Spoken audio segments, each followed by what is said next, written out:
together. Radio Manu 91, where it's always better. Where it's always better.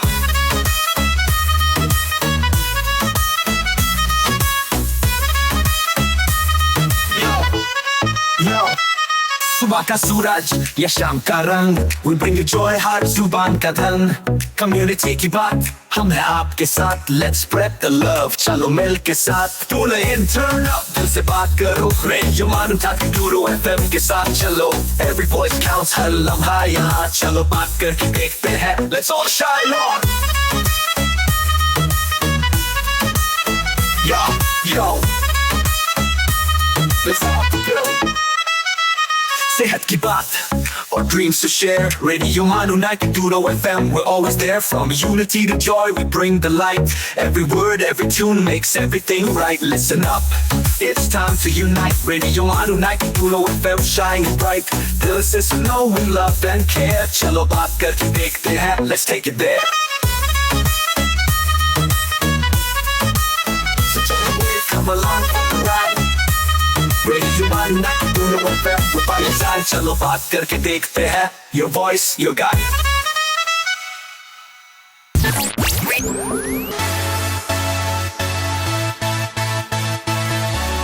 आप सुन रहे हैं radio मानो 90.0 FM.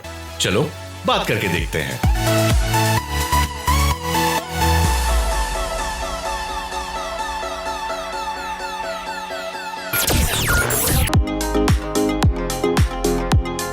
This is Radio Manu 90.0 FM presenting Society Matters.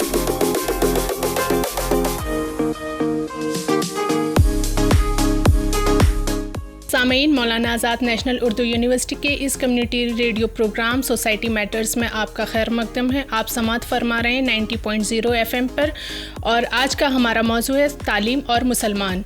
और इस मौजू पर हमारे साथ बात करने के लिए हैं प्रोफेसर मोहम्मद शाहिद, जिनका ताल्लुक़ मौलाना आज़ाद नेशनल उर्दू यूनिवर्सिटी के डिपार्टमेंट ऑफ सोशल वर्क से. सर, आपका खैर मकदम है हमारे इस प्रोग्राम में. जैसे कि आज का हमारा मौजू है तालीम और मुसलमान, तो सर आज का जो दौर है वो तालीमी दौर है, तो तालीमी सूरत हाल क्या है और ख़ास तौर पे मुसलमान की तालीमी सूरत हाल क्या है, इस पे आप क्या कहेंगे? बहुत शुक्रिया सदफ़, इस मौजू का इंतख़ाब करने के लिए तालीम बिलखुसूस मुसलमानों के हवाले से. सही कहा आपने कि ये दौर तालीम का है और तालीम और तकनीक का दौर है. इसलिए हमें समझना चाहिए कि पहले हमारा तालीम का ताना बाना कैसा है, हमारे मुल्क का तालीमी निज़ाम कैसा है. और इस हवाले से जब हम देखते हैं तो मुल्क ने बेपनाह की तरक्की की है, जैसे और शोबों में तरक्की की है उसी हिसाब से तालीमी शोबे में भी तरक्की की है. और आज हम देखें तो लगभग हमारे पास 1000 से ज़ायद यूनिवर्सिटीज़ का नेटवर्क है. तकरीबन 50,000 से ज़्यादा हमारे पास कॉलेजेस और स्टैंड अलोन इंस्टीट्यूशंस हैं, जैसे लॉ के यूनिवर्सिटीज़ हैं, बीएड के कॉलेजेस हैं, मेडिकल कॉलेजेस हैं, तो उनकी भी तादाद लगभग आधे लाख से ज़्यादा है. और स्कूल्स की अगर हम बात करें तो इसकी तादाद तो लाखों में है. तो इसका मतलब है कि आज की नवैयत हमारी ये है कि मैं समझता हूँ दुनिया में तालीमी नेटवर्क के हिसाब के हवाले से हमारा शायद दुनिया का लगभग सबसे बड़े तालीमी नेटवर्क में से एक बड़ा नेटवर्क होगा. तो इस हवाले से हमारे पास बड़ा तालीमी नेटवर्क है.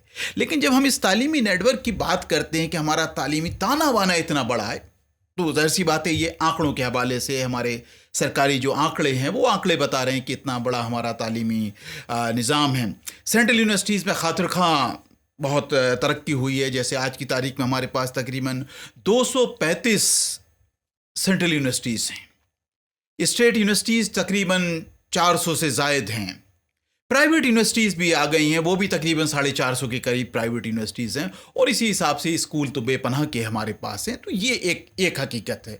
लेकिन आंकड़ों की खूबसूरती इसमें है कि जब हम उसकी बारीकी में जाकर देखें कि इतना बड़ा तालीमी निज़ाम हमारे पास है, तो उसमें फिर जो पढ़ने वाले लोग हैं जिनको उसमें जाना चाहिए, तो उसकी सूरत हाल क्या है. तो हमें सिर्फ ढांचा नहीं देखना चाहिए, बल्कि ढांचे के अंदर ढांचा बनाया इसलिए जाता है कि वो लोगों को बेहतर रास्ता हमवार करे, बेहतर रास्ता दे.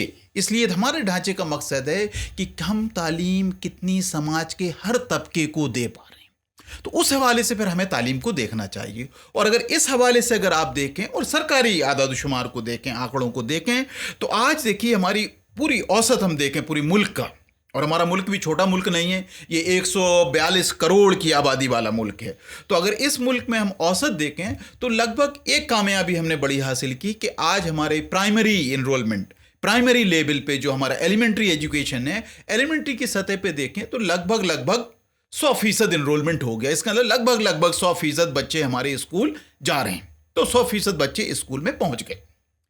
लेकिन अगर हम जब इसी आंकड़े को आगे जाकर देखते हैं कि इनमें से कितने बच्चे ऐसे हैं जिन्होंने हायर सेकेंडरी मुकम्मल कर लिया, इसका मतलब है 11वीं 12वीं उन्होंने मुकम्मल कर ली, तो ये आंकड़े जो 100 से हमने गिनती शुरू की वो जाकर हायर सेकेंडरी में जाकर हो जाते हैं लगभग 50%, 53% अगर बहुत ही मुख्तसर कहूं तो 50% हो जाते हैं। इसका मतलब है कि 100 बच्चे स्कूल में दाखिला लिया, तमाम बच्चे हमारे चले गए, लेकिन 12वीं पास होते होते सिर्फ उनकी तादाद आधी बची, 53%। और जब हम देखते हैं कि फिर इनमें से हायर एजुकेशन में कितने गए, आला तालीमी इदारों में, यूनिवर्सिटीज और कॉलेजेस में कितने गए, तो वो तादाद पहुंचकर हो जाती है 26%, 27% बहुत ही अगर हम एक्यूरेटली बात करें। तो इसका मतलब क्या हो रहा है कि अगर 100 बच्चे हमारे, माने कि 100 के 100 बच्चे हमारे स्कूल में जा रहे हैं, तो यूनिवर्सिटी और कॉलेजेस में आते आते उनकी तादाद 1/4 हो जा रही है। ये देखने की बात है कि अगर इतना बड़ा हमारा तालीमी ताना बाना है, तो ऐसा फिर क्या है कि 100 ने सफ़र शुरू किया और सिर्फ 1/4, 25%, 25% वो हायर एजुकेशन में पहुंचते हैं। अब ये तो फिर औसत है, ये मुल्क का औसत है। इसलिए मैंने कहा कि आंकड़ों की खूबसूरती इसमें है कि हम उसको कितनी परत दर परत बारीकियां उसमें निकालते जाते हैं। अब इसी में आप और तबकात की तरफ जाइए, ये तो मुल्क का औसत है, एवरेज है, लेकिन अब इसको हमें इलाकों के एतबार से देखना होगा, रियासतों के एतबार से देखना होगा, मुख्तलिफ जो शनाख्त के लोग हैं, समाजी शनाख्तें हैं, वो जेंडर के जिन्स के हवाले से, मज़हब के हवाले से, बिरादरी के हवाले से भी हमें इन आंकड़ों को देखने की ज़रूरत है। क्योंकि आपने बहुत ही खूबसूरत मौजू लिया और मैं समझता हूँ बहुत ही माकूल है ये मौजू आज की नौइयत के हिसाब से, क्योंकि आज हम इस आंकड़ों को अभी हम देखें और अब इसी आंकड़ों को मुसलमानों के हवाले से देखें कि औसत तो हमारा यह है कि 100 ने सफ़र शुरू किया, 12वीं पास करते करते 50% बचे, और हायर एजुकेशन यूनिवर्सिटीज और कॉलेजेस में सिर्फ उनमें से 1/4, 25% पहुंच रहे हैं। अब मुसलमानों के हवाले से देखें, चलिए जब हम कह रहे हैं 100% बच्चे जा रहे हैं, तो मुसलमानों के भी पूरे बच्चे चले गए स्कूल में एनरोलमेंट है, 100% का सफर शुरू हुआ।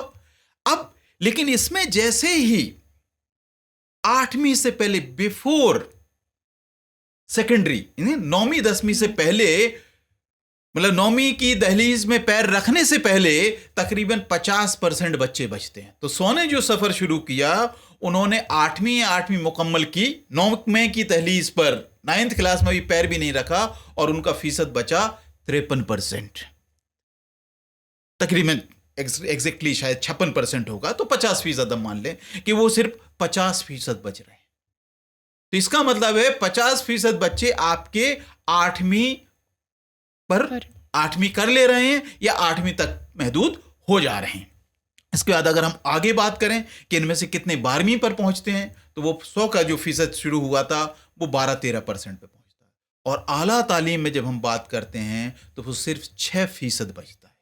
इसका मतलब है कि मुसलमानों के जब हवाले से हम बात करते हैं तो ये तो तय है कि जैसे और तबकात में बच्चे प्राइमरी और स्कूलों में जा रहे हैं, एलिमेंट्री एजुकेशन ले रहे हैं, तो वहां पर भी बच्चे जा रहे हैं, लेकिन 8वीं तक पहुंचते पहुंचते ये फीसद सिर्फ 50 बचता है, तो आधे बचते हैं।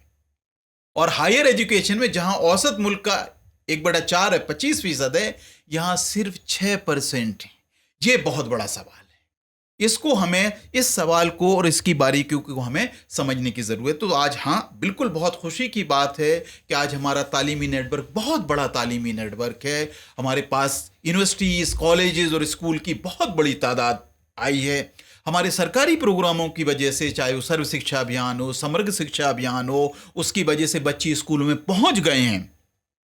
लेकिन इनमें से जो पहुँच गए बच्चे, माँ बाप ने तो पहुंचा दिया, बच्चे तो स्कूल पहुंच गए, लेकिन वो बच्चे, चाहे वो औसत की सतह पर हो, वो भी कोई बहुत अच्छा नहीं है कि 100 अगर जाएं और उनमें से सिर्फ 25% हायर एजुकेशन में पहुंचें, तो ये भी कोई बहुत अच्छी बात नहीं है। ये कोई बहुत अच्छी ये कोई खूबसूरत मंजर नहीं नज़र आता। और मुसलमानों के हवाले से तो सूरत बहुत ही ये बद से बदतर है, क्योंकि वहाँ सिर्फ और सिर्फ 6% हायर एजुकेशन में पहुँच रहे हैं। तो मुझे लगता है कि जब हम आंकड़ों की बात करें, तालीम की बात करें, तो हमें बिल्कुल फ़ख्र होना चाहिए कि हमारा तालीमी निज़ाम, हमारा तालीमी ताना बाना आज काफ़ी मजबूत और काफ़ी बड़ा है। लेकिन उसमें हर तबकात के, मुल्क की औसत के एतबार से भी और बिलखुसूस कमज़ोर तबकात के एतबार से, जैसे मुसलमानों के हवाले से भी मैंने आंकड़े दिए, सूरत हाल बहुत अच्छी नहीं है। वक्त हो चला है एक छोटे से ब्रेक का। हम ब्रेक के बाद दोबारा से इस मौजू पे बात करते हैं।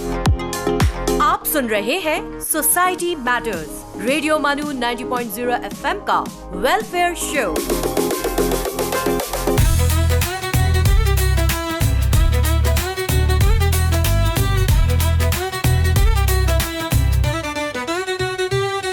You are listening to Radio Manu, a community radio station. So join the wave, come along for the ride. Radio Manu 90.0 FM, we're by your side. चलो बात करके देखते हैं. Your voice, your guide.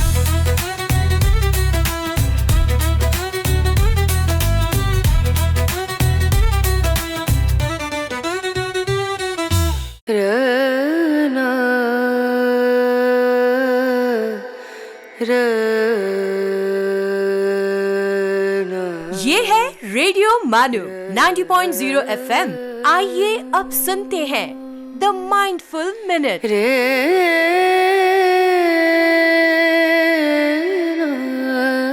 Charles Dickens once said, "Life is made of ever so many partings welded together."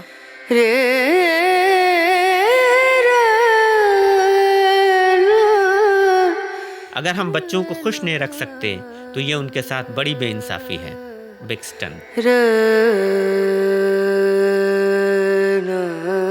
Amritlal नागर हिंदी साहित्यकार कहते हैं, श्रद्धा और विश्वास ऐसी जड़ी बूटियां हैं कि जो एक बार घोल कर पी लेता है वह चाहने पर मृत्यु को भी पीछे धकेल देता है।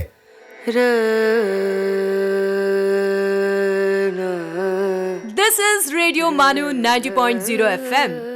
You were listening to the Mindful Minute.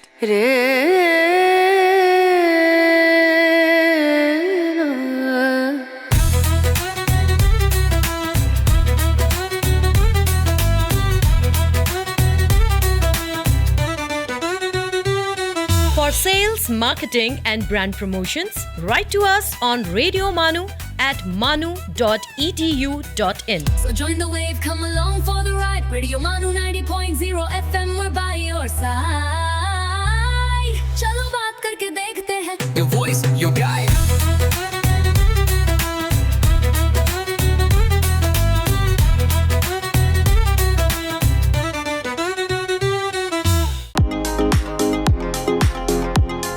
आप सुन रहे हैं सोसाइटी मैटर्स, रेडियो मानू 90.0 FM का वेलफेयर शो।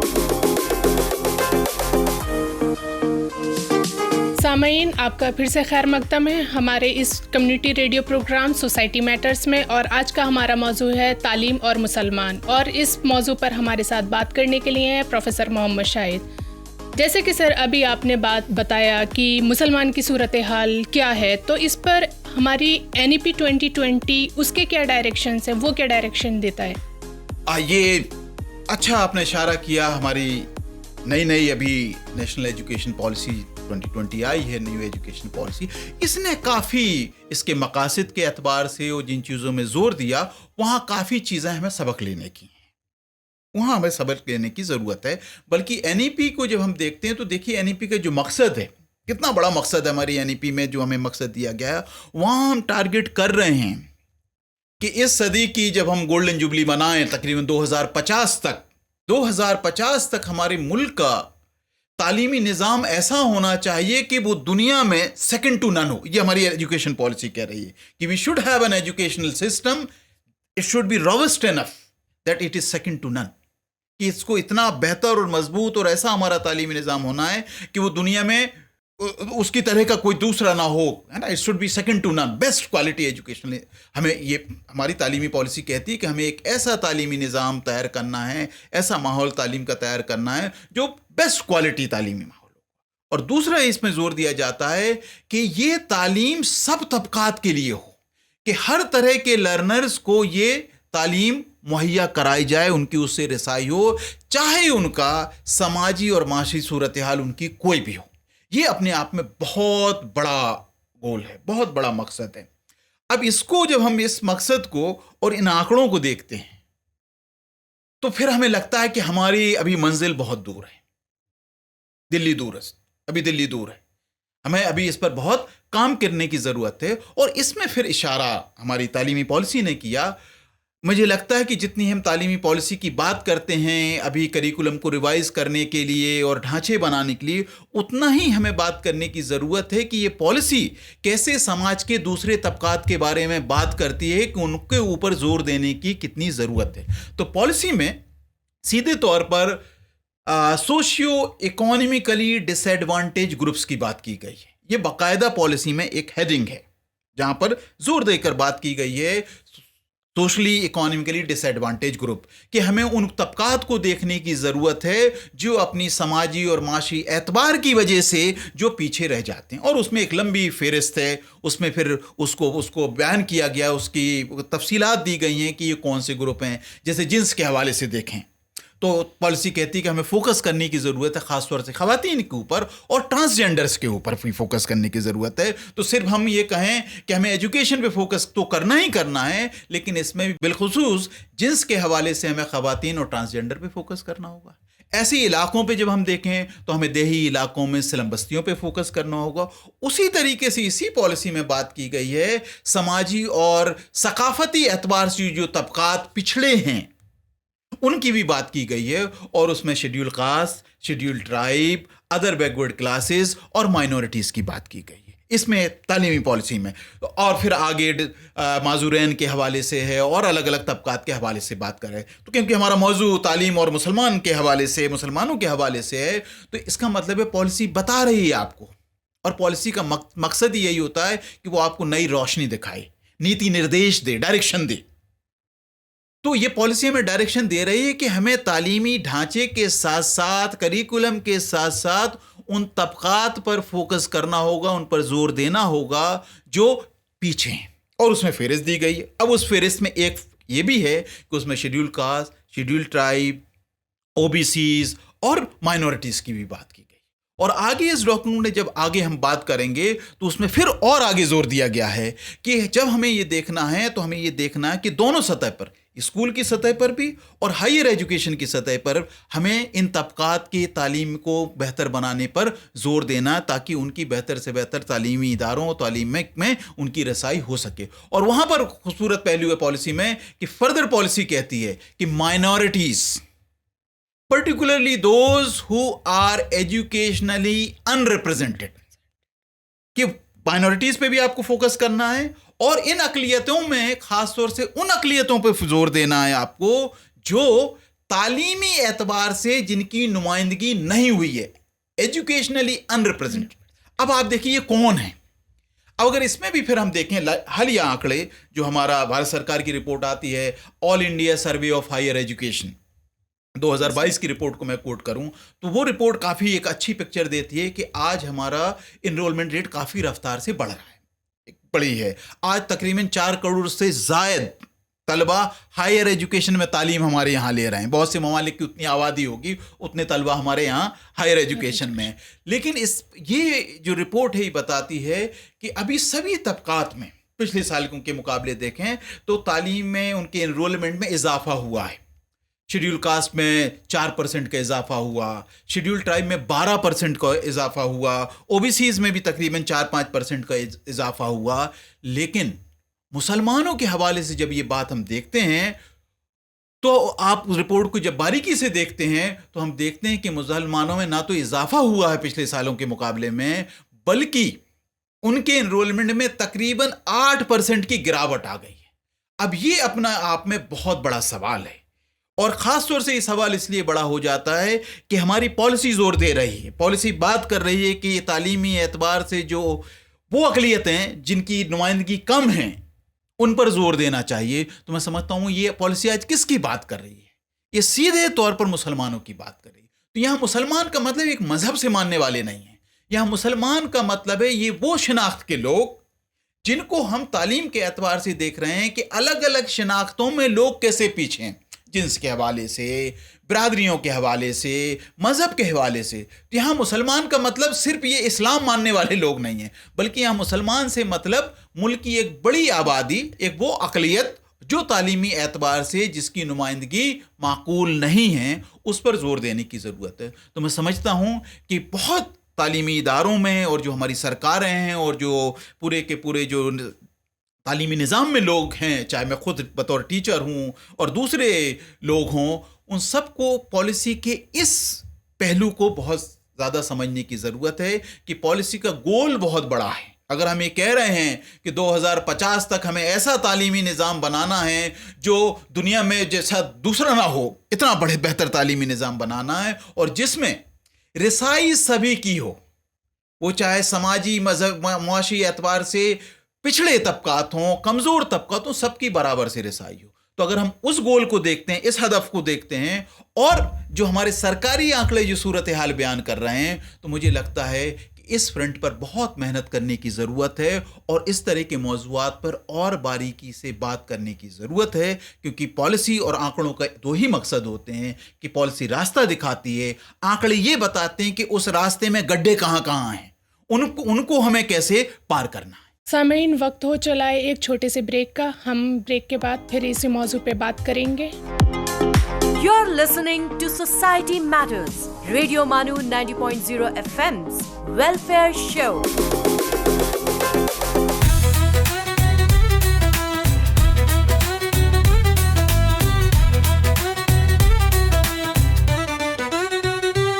आप सुन रहे हैं रेडियो मानू, एक community radio station. So join the wave, come along for the ride. Radio Manu 90.0 FM, we're by your side. चलो बात करके देखते हैं. Your voice, your guide.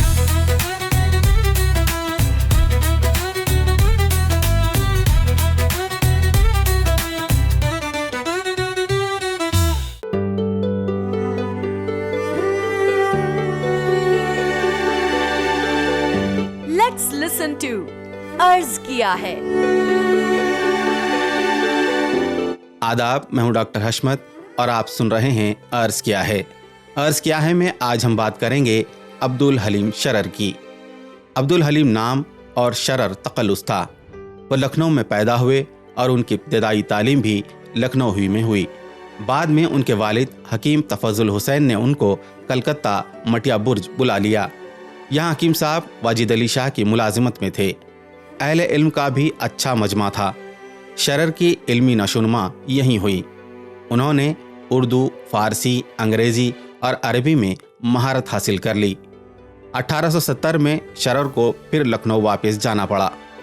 Lucknow आकर शरर ने अपना इल्मी मशगला बराबर जारी रखा। मुख्तलिफ अहले कमाल से फैज़ हासिल करते रहे। 1879 में वो मज़ीद तालीम के लिए दिल्ली गए। दिल्ली पहुंचकर शरर ने न सिर्फ तालीम हासिल की बल्कि तसनीफ़ व तालीफ़ का सिलसिला भी शुरू कर दिया। दिल्ली से लखनऊ वापस आने के बाद 1881 में उन्होंने अवध अखबार की मुलाजमत इख्तियार कर ली, जिसमें वो बराबर मज़ामीन लिखते रहे। 1887 में शरर ने अपना रिसाला दिलगुदाज जारी किया। कुछ दिनों बाद उस रिसाले में उनके नावल मलिक अल अजीज़ वर्जिना, हसन एंजेलिना, मंसूर मोहना किस्तवार शाये होने लगे। कुछ मुद्दत बाद माली तंगियों की वजह से उनको हैदराबाद जाना पड़ा। यहाँ रहकर उन्होंने तारीख़ सिंध लिखनी शुरू की। नवाब वक़ारुल उमरा ने उनकी कदरदानी की और अपने बेटे के साथ 1893 में इंग्लिस्तान भेज दिया, जहाँ 3 साल तक क़याम रहा और उन्होंने फ़्रांसीसी ज़बान भी सीख ली। वापस आकर हैदराबाद से दिलगुदाज दोबारा जारी किया। 1909 में वो लखनऊ वापस आ गए और उन्होंने यहीं वफ़ात पाई। अब्दुल हलीम शरर ने उर्दू में तारीख़ी नावलों की इब्तिदा की। इसके अलावा उन्होंने ड्रामे भी लिखे, जिनमें एक मंजूम ड्रामा भी था। गुज़िश्ता लखनऊ नामी किताब में उन्होंने नवाबी लखनऊ के आखिरी ज़माने की तहजीब का बहुत ही दिलचस्प और मालूमात अफरोज़ मुरक्का पेश किया है। दोस्तों, ये थे अब्दुल हलीम शरर और उनके अदबी कारनामे। कल आपसे फिर मुलाकात होगी, तब तक के लिए इजाज़त दीजिए। आदाब।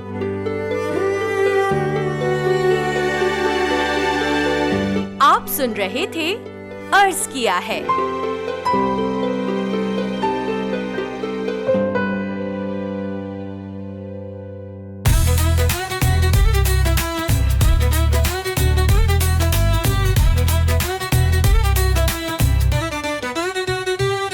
सेल्स, मार्केटिंग और ब्रांड प्रमोशंस के लिए हमसे राब्ता करें radiomanu@manu.edu.in पर। So join the wave, come along for the ride. Radio Manu 90.0 FM, we're by your side. चलो बात करके देखते हैं। Your voice, your guide.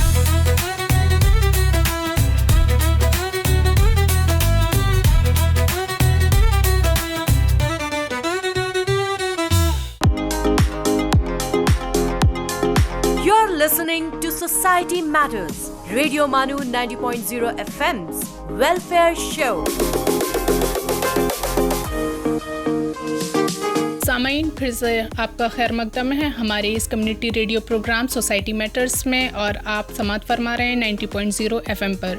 और आज का हमारा मौजू है तालीम और मुसलमान, और इस मौजू पर हमारे साथ बात करने के लिए प्रोफेसर मोहम्मद शाहिद। तो सर, जैसे अभी आपने सूरत हाल बताई है एजुकेशन की, फिर उसमें मुसलमान के हवाले से बताया, तो yes, Muslims are educationally backward. तो इसके पीछे क्या वजूहत हैं? मुसलमान की ये जो सूरत हाल है, तो उनकी मजहबी वजह है या फिर और भी वजूहत हैं इसके पीछे उनकी ये सूरत हाल के? बहुत शुक्रिया। अक्सर ये हम बहुत इस पूरी बड़ी बहस को छोटे से उस पर रख देते हैं कि शायद ये मुसलमान हैं इसलिए ये पीछे भी हैं। तो ऐसा नहीं है। जब हम समाज की बात करते हैं तो उसमें इंसान की शिनाख्त बहुत बड़ी हो जाती है और गहरी हो जाती है। अगर मैं सिर्फ मज़हब के हवाले से बात करूं तो आज आप कश्मीर में, जहां एक बड़े मुसलमान अक्सरियत में हैं, वहाँ की तालीमी सूरत हाल देखेंगे तो आपको बिल्कुल दूसरी नवैयत नज़र आएगी। वहाँ बिल्कुल आला तालीम की चाहे सूरत हो, चाहे हाल हो, चाहे स्कूलों की सूरत हाल हो, सब बेहतर है। तो हम मज़हब के हवाले से सिर्फ मज़हब पर इस बात को लाकर मरकूज नहीं कर सकते। लेकिन यही सूरत हाल हम यूपी और बिहार के मुसलमानों की देखेंगे तो बिल्कुल कहानी उलट जाएगी। इसका मतलब ये हुआ कि हमें देखने की ज़रूरत है कि जैसे मैंने कहा कि आंकड़ों के ज़रिए हमें देखना होगा कि पिटफॉल्स कहाँ हैं, ये गड्ढे कहाँ हैं। ये वो हमारी चेन जो प्राइमरी से शुरू होनी चाहिए, स्कूल से शुरू होकर आला तालीम तक जानी चाहिए, इस चेन में वो कौन सी जगह ऐसी हैं जहाँ पर ये चेन ब्रेक हो रही है। क्योंकि हमारी सप्लाई चेन बराबर होना ज़रूरी है, तभी 100% चलेंगे और तब 50% वहाँ पर पहुँच पाएंगे। बेहतर चेन होगी आला तालीम में। तो अभी हमारा औसत भी गड़बड़ है और अलग अलग तबकात के एतबार से भी सूरत हाल बहुत ख़राब है। इसका मतलब है कि आप अगर आंकड़ों को देखें और ख़ास तौर से मुसलमानों को देखें तो जो बड़ा ड्रॉप आउट हो रहा है, जो बड़ा ब्रेक लग रहा है, वो कहाँ लग रहा है? 8वीं की सतह पर। वो ब्रेक लग रहा है 10वीं की सतह पर। वो ब्रेक लग रहा है 12वीं तक। गोया कि 12वीं तक पहुँचते पहुँचते लगभग सभी स्कूलों से और तालीमी इदारों से बाहर हो जा रहे हैं। इसका मतलब फिर क्या है? हम क्यों 8वीं के बाद बाहर हो जा रहे हैं? तब हमें देखना होगा कि हमने आला तालीमी इदारों की तादाद भी बहुत बढ़ा दी। बहुत हमारे आज आला तालीमी इदारे, सरकारी, गैर सरकारी, प्राइवेट यूनिवर्सिटीज़ की तादाद बहुत बड़ी है। स्कूल जो हमारे प्राइमरी और मिडिल तक भी उनकी तादाद बहुत बड़ी है। आज आप देखेंगे जो हमारे मुसलसल तालीमी प्रोग्राम चलते आए हैं, मतलब 70, 80 से लेकर और आज तक बड़े बड़े तालीमी प्रोग्राम्स चले हैं, जिसमें स्कूल बहुत हैं हमारे पास। आज गांव-गांव में हमारे पास प्राइमरी स्कूल, मिडिल स्कूल है। लेकिन बड़ा ड्रॉप आउट होता है 8वीं तक पहुंचते पहुंचते, जब माँ बाप को लगने लगता है कि बच्चा बड़ा हो रहा, बच्ची बड़ी हो रही हैं, अब इनको इस तालीम से उनको आगे कोई ख्वाब नहीं दिखता है। एक ये वजह होती है ड्रॉप आउट होने की।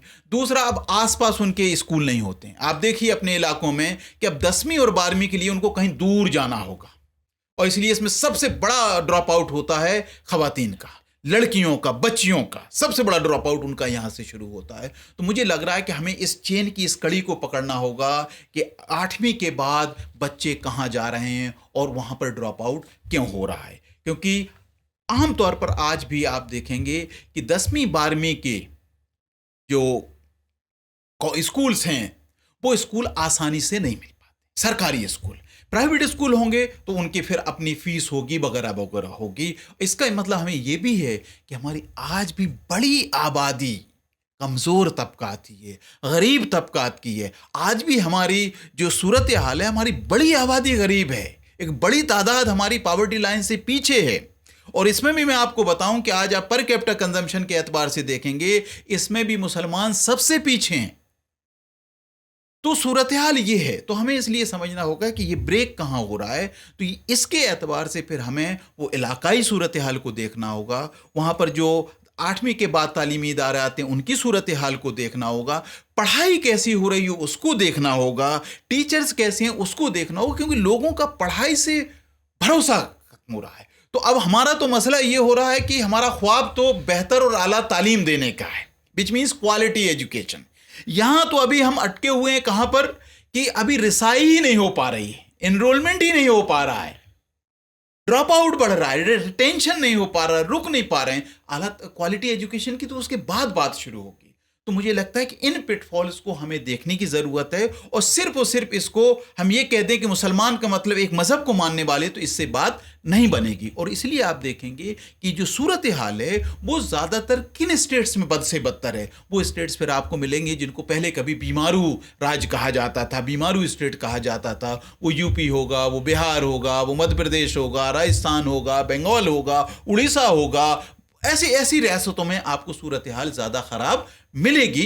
वहाँ पर भी अब बदलाव आ रहा है, लेकिन अभी बहुत कुछ करना बाकी है। तो मदरसा कैसे कंट्रीब्यूट करता है मुस्लिम एजुकेशन के लिए? देखिए, बहुत ज़रूरी है पहले के बच्चों का स्कूल जाना।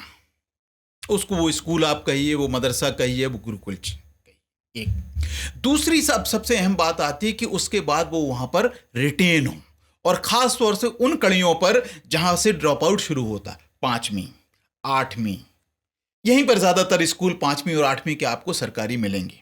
मदरसों के बारे में अक्सर कहा जाता है कि मदरसों में तो बस थोड़ी ही पढ़ाई होती है और उसके आगे बच्चे नहीं पढ़ पाते। तो मदरसों में भी बहुत वैरायटी है। मदरसे का मतलब एक छोटा सा मकतब भी है, और मदरसे का मतलब एक बहुत बड़ी यूनिवर्सिटी भी है, जैसे हम देवबंद को कहते हैं। देवबंद बड़ी जामिया है, एक बड़ी यूनिवर्सिटी है। बिहार में जो हमने काम किया ख़ास तौर से, वो उन मदरसों के साथ काम किया जिनको हम कहते हैं सरकारी मदरसे, या जो सरकार से एफिलिएटेड हैं। इसका मतलब ये मदरसे हैं जहाँ पूरा का पूरा एक तरफ उनकी मदरसे के एतबार से दीनी तालीम भी चल रही है, और दूसरा उनको पूरा जो हमारे SCRT का निसाब होता वो चल रहा है। तो इन मदरसों में उन बच्चों को आम स्कूलों के मुकाबले में ज़्यादा पेपर्स पढ़ाए जाते हैं, उनको ज़्यादा कोर्सेज पढ़ाए जाते हैं। तो वहाँ साइंस भी पढ़ रहे हैं, मैथ्स भी पढ़ रहे हैं, हिंदी भी पढ़ रहे हैं, अंग्रेज़ी भी पढ़ रहे हैं, और साथ में उर्दू भी पढ़ रहे हैं, फ़ारसी भी पढ़ रहे हैं, अरबिक भी पढ़ रहे हैं। तो लोगों को एक तो पहले मदरसे की जब बात करें तो थोड़ा सा अपने चश्मे में को साफ करके और उसको बड़े दायरे में देखना चाहिए। यहाँ मैं एक अपने बिहार के तजुर्बे से ज़रूर कहूँगा कि हमने भी जब गए तो कहा कि यहाँ पर पढ़ाई नहीं होती वगैरह, लेकिन मैंने देखा कि छोटा सा इंटरवेंशन, छोटी सी निगरानी, छोटे से छोटे इंटरवेंशन उनके साथ मिलकर काम करने में बहुत बदलाव आ जाता। तो हमने ऐसे भी मदरसे देखे जहाँ सिर्फ 10 बच्चे भी नहीं होते थे, और उन मदरसों में बच्चों की तादाद 100-150 भी हो गई।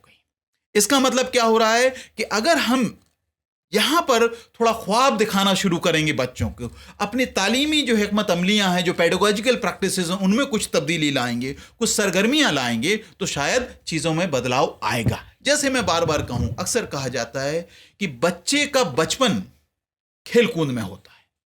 किसी बच्चे को, हर कोई अपने बचपन में चला जाए, किसी को पढ़ना अच्छा नहीं लगता, खेलना सबको अच्छा लगता।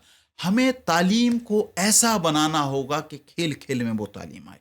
बिहार में हमने कुछ करके देखा, और तब हमने ये देखा कि बच्चे हमारे मदरसों में, बल्कि जो प्राइवेट स्कूल्स थे उन स्कूलों से भी छोड़ कर बच्चे मदरसे में आने लगे।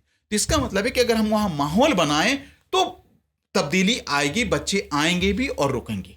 फिर आपको देखना होगा कि कहाँ वो कड़ी टूट रही है। तो जैसे 8वीं के बाद अब आपको पता है कि इस गांव में, इस इलाके में कोई 10वीं का स्कूल नहीं है, वो 5 किलोमीटर 10 किलोमीटर दूर है।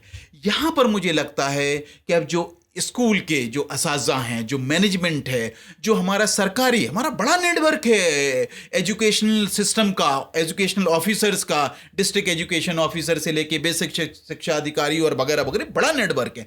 यहाँ हमें देखना होगा कि ये जो यहाँ ब्रेक होता है उसको रोकना हो। तो कम से कम बिहार के तजुर्बे पे तो मैं बिल्कुल कह सकता हूँ, क्योंकि अक्सर इल्ज़ाम लगता है कि सरकारी स्कूलों में पढ़ाई नहीं होती है, लेकिन हमें मानना होगा कि हमारे सरकारी स्कूलों का नेटवर्क दुनिया के बड़े नेटवर्क में से एक है, और आज भी यही हमारी लाइफ लाइन है। क्योंकि जो सो कॉल्ड प्राइवेट स्कूल्स हैं, या तो वो बहुत छोटे हैं, RTE एक्ट आया, उसने बहुत कंडीशंस लगाई, फिर भी आप देखेंगे या तो वो बहुत गली कोनों पर छोटे छोटे प्राइवेट स्कूल चल रहे हैं जो आमतौर पर 5वीं तक और बहुत से बहुत हुआ तो 8वीं तक, उससे आगे नहीं है। दूसरे प्राइवेट स्कूल्स वो हैं जिनकी बहुत फीस होती है, वहां हर कोई नहीं अपने बच्चे को पढ़ा सकता। तो इसका मतलब है कि असल हमारी लाइफ लाइन सरकारी स्कूल है, इनको हमें मजबूत करना होगा। सामीन, आज हम बात कर रहे थे तालीम और मुसलमान के हवाले से, और इस मौजू पर हमारे साथ बात कर रहे थे प्रोफेसर मोहम्मद शाहिद। उन्होंने हमें बताया, हमें डेटा से रूबरू किया क्या सूरत हाल है मुसलमानों की, और तालीम न मिलने की क्या सूरत हाल है, और उनकी क्या वजूहात हैं, और उसको कैसे बेहतर कर सकते हैं। इस पर आज हमने बात किया। तो सामीन, अब वक्त हो चला है इस प्रोग्राम का एंडिंग का, तो मैं सबसे पहले आप सबका शुक्रिया अदा करना चाहती हूँ, और मैं लास्ट में प्रोफेसर मोहम्मद शाहिद का शुक्रिया अदा करना चाहती हूँ कि हमें इस मौजू पर बात किए। सामीन, अगले एपिसोड में हम फिर मिलेंगे एक नए मौजू के साथ, एक नए मेहमान के साथ। जब तक के लिए दीजिए इजाज़त। शुक्रिया। आप सुन रहे थे सोसाइटी मैटर्स रेडियो मानू 90.0 FM पर। चलो बात करके देखते हैं।